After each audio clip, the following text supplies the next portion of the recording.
हर छोटी बड़ी और महत्वपूर्ण अपडेट के लिए हमारे चैनल को अभी सब्सक्राइब करें और खबरों से जुड़े रहें। डिजिटल मीडिया नेटवर्क इंडिया, सटीक खबरें सबसे पहले। उत्तराखंड में बारिश को लेकर अलर्ट, पहाड़ों में बड़ी सतर्कता।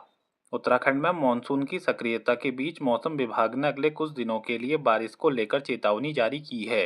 22 से 26 अगस्त के बीच राज्य के कई हिस्सों में तेज बारिश के साथ गरज चमक और आकाशीय बिजली गिरने की संभावना जताई गई है। पहाड़ी जिलों में लगातार वर्षा से भूस्खलन, मलबा आने और सड़क मार्ग बाधित होने का खतरा बढ़ गया है। संवेदनशील क्षेत्रों में प्रशासन को निगरानी बढ़ाने के निर्देश दिए गए हैं। लोगों को नदी, गड्ढों और जलभराव वाले स्थानों से दूर रहने की सलाह दी गई है। मौसम खराब होने पर अनावश्यक यात्रा से बचने की भी अपील की गई। असम में बाढ़ का कहर, जनजीवन प्रभावित, राहत अभियान जारी। असम में लगातार बारिश और बाढ़ ने कई जिलों में गंभीर हालात पैदा कर दिए हैं। इस साल बाढ़ से मरने वालों की संख्या 100 से पार पहुंच चुकी है, जबकि बड़ी आबादी प्रभावित क्षेत्रों में फंसी हुई है। कई गांवों में घर, सड़कें और कृषि भूमि जलमग्न होने से लोगों की मुश्किलें बढ़ गई हैं।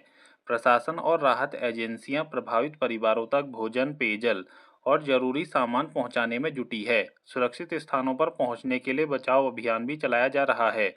विशेषज्ञों के मुताबिक भारी बारिश के साथ जल निकासी की समस्या और प्राकृतिक जल स्रोतों में बदलाव ने संकट को और गहरा किया है।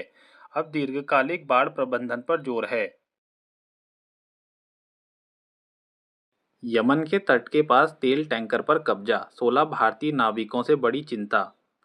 यमन के नज़दीक समुद्री क्षेत्र में तेल टैंकर के हाईजैक होने की घटना ने सुरक्षा को लेकर चिंता बढ़ा दी है। रिपोर्टों के अनुसार एमटी सिबू-1 नामक टैंकर पर 20 सदस्यीय चालक दल मौजूद था, जिसमें 16 भारतीय नागरिक बताए जा रहे हैं। हथियारबंद लोगों ने जहाज पर नियंत्रण हासिल करने के बाद उसे सोमालिया की दिशा में ले जाने की बात सामने आई है। घटना ने अदन की खाड़ी और पश्चिमी हिंद महासागर में जहाज़ों की सुरक्षा पर फिर सवाल खड़े कर दिए हैं।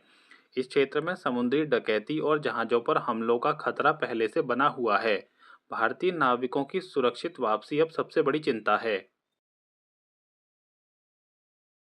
एसआईआर प्रक्रिया पर कांग्रेस के सवाल, चुनाव आयोग से निष्पक्ष जांच की मांग। उत्तराखंड में मतदाता सूची के विशेष गहन पुनरीक्षण यानी एसआईआर को लेकर राजनीतिक हलचल तेज हो गई है। कांग्रेस ने मतदाताओं के नाम हटाने से जुड़ी आपत्तियों को लेकर निर्वाचन आयोग के सामने अपनी चिंताएं रखी हैं। पार्टी का आरोप है कि कुछ मामलों में फॉर्म 7 के माध्यम से बड़ी संख्या में नाम हटाने की कोशिश की जा रही है। कांग्रेस ने पूरे मामले की जांच और प्रक्रिया में पारदर्शिता बरतने की अपील की है।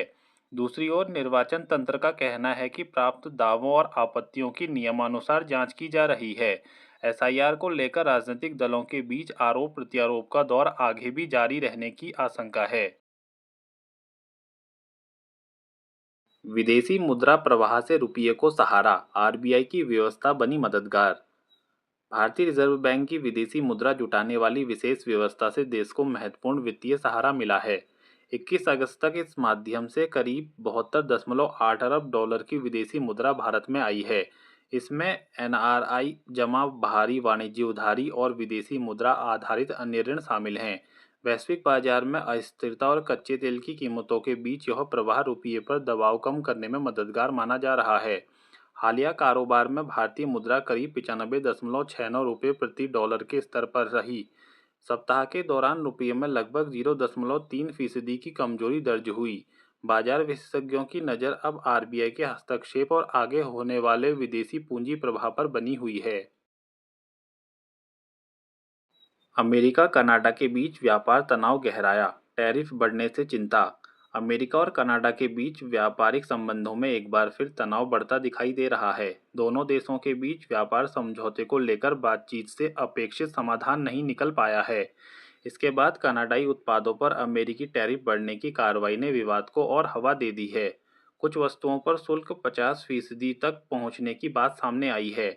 कनाडा ने भी अमेरिकी कदम का जवाब देने के संकेत दिए हैं। दोनों देश एक दूसरे के बड़े व्यापारिक साझेदार हैं, इसलिए बढ़ते शुल्क का असर उद्योगों, कारोबार और उपभोक्ताओं पर पड़ सकता है।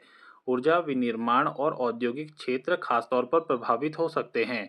अब दोनों सरकारों की अगली बातचीत पर सबकी नज़र है।